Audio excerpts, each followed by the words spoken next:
నమస్తే. Forest exams కావచ్చు, group 2 కావచ్చు, ప్రతి కాంపిటీటివ్ ఎగ్జామ్స్‌కి ప్రతి కాంపిటీటివ్ ఎగ్జామ్స్‌కి శక్తి వనరులు అనే ఒక చాప్టర్ ఉంటది. ఇది ఖచ్చితంగా ఎగ్జామ్‌కి వస్తూనే ఉంటాయి. ఇందులో నుంచి బిట్స్.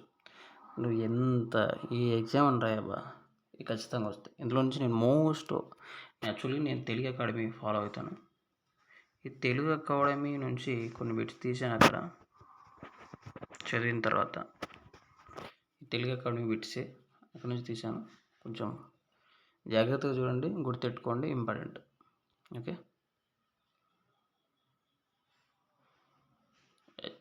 యాస్పిరెంట్స్ ఎవరైనా మనలా ఉంటే వాళ్ళకి వీడియో షేర్ చేయండి. యూజ్ఫుల్ అనిపిస్తేనే షేర్ చేయండి. టైం బొక్క అంటే షేర్ చేయకండి. ఓకే. ప్రాథమిక శక్తి వనరులను గుర్తించండి. అసలు ప్రాథమిక శక్తి వనరులు అంటే ఏంటి? అంటే సహజ సిద్ధంగా వినియోగించుకునే శక్తి వనరులను ప్రాథమిక శక్తి వనరులు అంటాం. ఇప్పుడు అణుశక్తి అన్నది ప్రాథమిక శక్తి వనరు, సౌరశక్తి ప్రాథమిక శక్తి వనరు, భూతాపిత శక్తి, భూష్మ శక్తి అన్నది భూతాపిత శక్తి వనరు, జలశక్తి శక్తి వనరు. అంటే ఈ 4 ప్రాథమిక శక్తి వనరులు. అంటే ద్వితీయ శక్తి వనరులు అంటే ఏంటి అంటే ప్రాథమిక శక్తి వనరుల నుంచి పొందే శక్తి వనరులను ద్వితీయ శక్తి వనరులు అంటాం. వాటిని గౌణ శక్తి వనరులు అని కూడా అంటాము.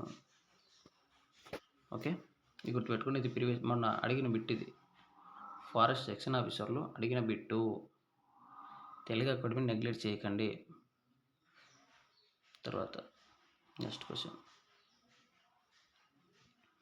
సేల్ గ్యాస్కు సంబంధించి సరి అయిన సమాధానం గుర్తించండి. సేల్ గ్యాస్ సంబంధించి ఇది శిలా ఇంధనం.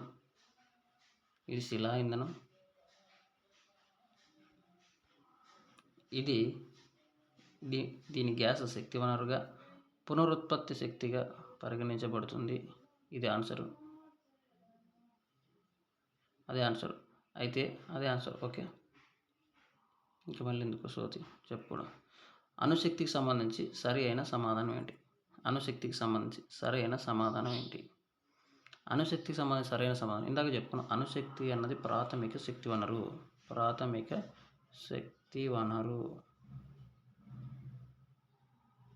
ఇది ప్రాథమిక శక్తి వనరు. ఓకే. తర్వాత పునరుత్పత్తి ఇంధన వనరు కాదు, శిలా ఇంధన వనరు కాదు, అంతరించిపోయి ఇంధన వనరు. ఏంటంటే ఆన్సర్ ఏ, డి ఉండాలి. అదే ఆన్సర్. ఎక్కడుంది? రైట్, ఇక్కడ ఇది ఆన్సర్. తర్వాత ప్రాథమిక శక్తి వనరులు అంటే ఏంటి అంటే what is the primary energy resources అంటే ప్రకృతిలో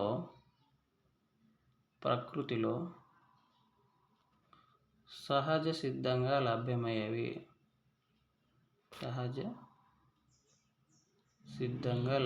శక్తి వనరులను ప్రాథమిక శక్తి వనరులు అంటే ప్రకృతిలో సహజ సిద్ధంగా లభ్యమయ్యే శక్తి వనరులను ప్రాథమిక శక్తి వనరులు అంటారు. ఎందుకు ఎక్స్ప్లెయిన్ చెప్తున్నాను మీకు క్లారిటీ కావాలిగా. ప్రకృతిలో నేరుగా లభించే శక్తి వనరులు అయితే వీటి నుంచి పొందే శక్తి వనరులు, వీటి నుంచి మళ్ళీ పొందే వాళ్ళని ద్వితీయ శక్తి వనరులు అంటాం. తర్వాత పునరుత్పత్తి శక్తి వనరులు క్రింది వాటిలో ఏది కాదు? పునరుత్పత్తి శక్తి కింద ఏది కాదు? ఏది అవునా కాదా చూసుకోండి. ఇప్పుడు సోలార్ ఎనర్జీ ఎంత వన్నా తరిగిపోదు. తర్వాత విండ్ ఎనర్జీ ఓకే సూపర్, వన్న తరిగిపోదు. తర్వాత భూగర్భం నుంచి శక్తి, భూతాపిత శక్తి పోదు. అయితే బొగ్గు అన్నది ఏంటంటే వాడే కొద్దీ అయిపోతుంది, వాడుతున్న కొద్దీ తరిగిపోతుంది. కాబట్టి ఇది పునరుత్పత్తి కాని శక్తి వనరులు. తర్వాత భారతదేశం అణుశక్తి పితామహుడు అంటే హోమ్జీ బాబా. భారతదేశంలో శక్తియుతం హోంజే బాబా. తర్వాత భూగర్భ శక్తి ఇంకా ఏమని పిలుస్తారు? భూగర్భ శక్తిని ఇంకా ఏమని పిలుస్తారు? చెప్పగా భూగర్భ శక్తి, భూతాప్త శక్తి, భూష్మ శక్తి. తర్వాత భారతదేశంలో అణుశక్తి కేంద్రాలు ఎక్కడ స్థాపించబడ్డాయి అంటే తారాపూర్, కాకరాపూర్. ఇంపార్టెంట్. తర్వాత శక్తి వనరులు ఎన్ని రకాలు? చెప్పగా ప్రైమరీ,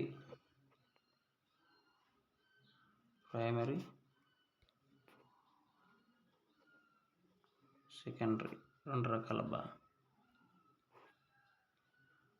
పునరుత్పత్తి అయ్యే శక్తి వనరులు అంటే ఏంటి? పునరుత్పత్తి అయ్యేవి అంటే ఒకసారి మాత్రం వాడగలిగితే ఏంటి పునరుత్పత్తి కాదు, సహజసిద్ధంగా తిరిగి లభించేవి. ఇక్కడ చూడు ఓడి ఉంది, తిరిగి లభించేవి. తర్వాత క్రింది వాటిలో పునరుత్పత్తి అయ్యే శక్తి వనరులు ఏవి? సౌరశక్తి, సోలార్ ఎనర్జీ అవుతుంది, విండ్ ఎనర్జీ అవుతుంది, జలశక్తి అవుతుంది. ఇవన్నీ రినవబుల్ ఎనర్జీస్.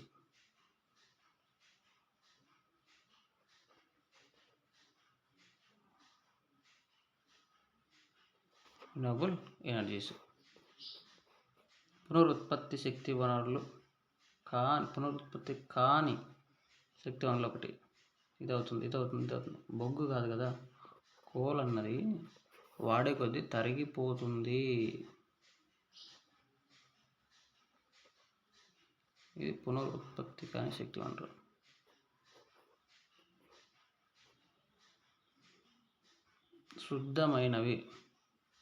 శుద్ధమైన శక్తి వనరుగా అని శుద్ధమైన శక్తి వనరు అని పిలువబడేది ఏంటి అంటే సోలార్ శక్తి వనరు, సోలార్ ఎనర్జీ. ఇది శుద్ధమైనదిగా పిలువబడుతుంది. ఇంపార్టెంట్ గుర్తుపెట్టుకోండి, శుద్ధమైనదిగా.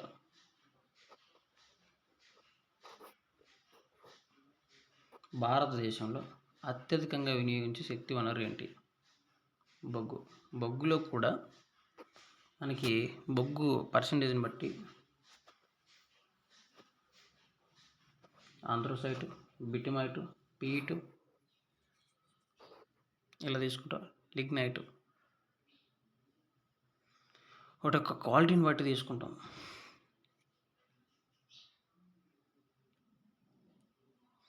తర్వాత అణుశక్తి ఉత్పత్తి ఉపయోగించే అణుశక్తిలో ఉంచేది యురేనియం. మెయిన్ యురేనియం 238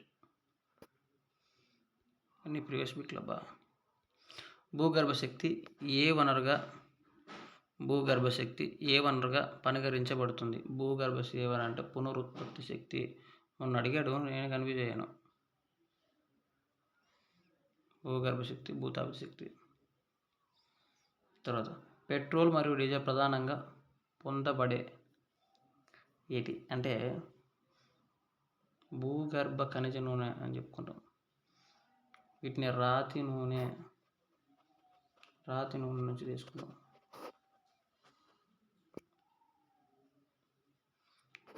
అంశిక స్వేదన ప్రక్రియ ద్వారా తీస్తాం. శక్తి వనరులు మానవ జీవితంలో పరిశ్రమాభివృద్ధికి, రవాణా వ్యవస్థకు, వ్యవసాయాంత్రీకరణకి అవసరం అంటే ఇవన్నిటి వాటిలో ఉపయోగపడతాయి. శక్తి వనరులు మానవ జీవితంలో ఏ పాత్ర పోషిస్తాయి? ఆర్థిక అభివృద్ధికి పాత్ర పోషిస్తుంది, పరిశ్రమల అభివృద్ధికి పాత్ర పోషిస్తుంది, సహజ అభివృద్ధి మొత్తానికి అభివృద్ధికి శక్తి వనరులు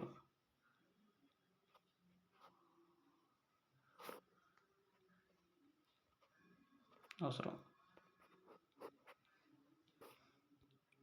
ప్రాథమిక శక్తి వనరులు ఉదాహరణలు ఏంటి? ప్రాథమిక శక్తి వనరులు ఇక్కడ ఉదాహరణ ఏంటి అంటే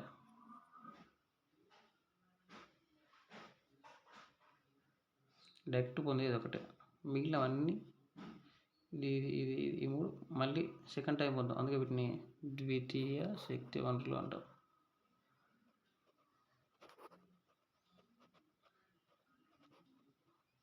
శక్తి వనరులు అంటాం. విద్యుత్ కావచ్చు, బ్యాటరీ కావచ్చు, పెట్రోల్ కావచ్చు. ద్వితీయ శక్తి వనరులు ఒకటి గాలి ప్రాథమిక శక్తి వనరు, సౌరశక్తి ప్రాథమిక శక్తి వనరు, జలశక్తి విద్యుత్ అన్నది ద్వితీయ శక్తి వనరు. పునరుత్పత్తి వనరుల లక్షణం ఏంటి? తక్కువ కాలంలో తిరిగి లభించు సమృద్ధ వనరులు ఖనిజాలు. తక్కువ కాలంలో మరి తిరిగి లభ్యం అవ్వడం. పునరుత్పత్తి కాని శక్తి వనరు. ఇక్కడ గాలి, సౌరశక్తి, జలశక్తి అయితే ఇక బొగ్గు మాత్రం ఒకసారి అయిపోయిందంటే పునరుత్పత్తి కావు. అంటే ఈ బొగ్గు కూడా ఎలా తయారవుతుంది అంటే అనేక సంవత్సరాల క్రితం భూగర్భాలలో చెట్లు అన్నీ ఉండి అక్కడ ఉష్ణోగ్రత టెంపరేచర్ వల్ల అన్నీ బొగ్గుగా మారి ఉంటాయి. నవీన శక్తి వనరులు అనే పదం దేనికి ఉపయోగపడుతుంది? నవీన శక్తి వనరులు ఎందుకంటే తిరిగి పొందే వాటిని నవీన శక్తి వనరులు అంటాం. కొత్తవి. సౌరశక్తిని ఉపయోగించే పరికరం. సౌరశక్తిలో ఉపయోగించే పరికరం ఇది కదా, పవర్ కుక్కర్, సోలార్ కుక్కర్స్ ఉన్నాయి.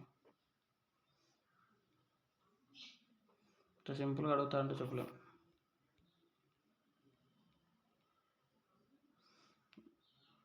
గాలి శక్తిని విద్యుత్ శక్తిగా మార్చేది విండ్ మిల్లు.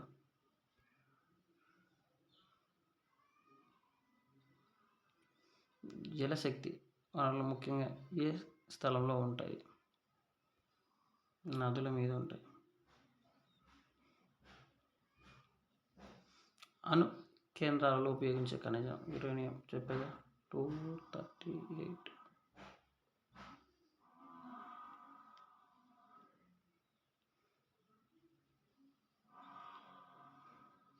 భూతాభిశక్తి భూమి లోపల ఉష్ణం.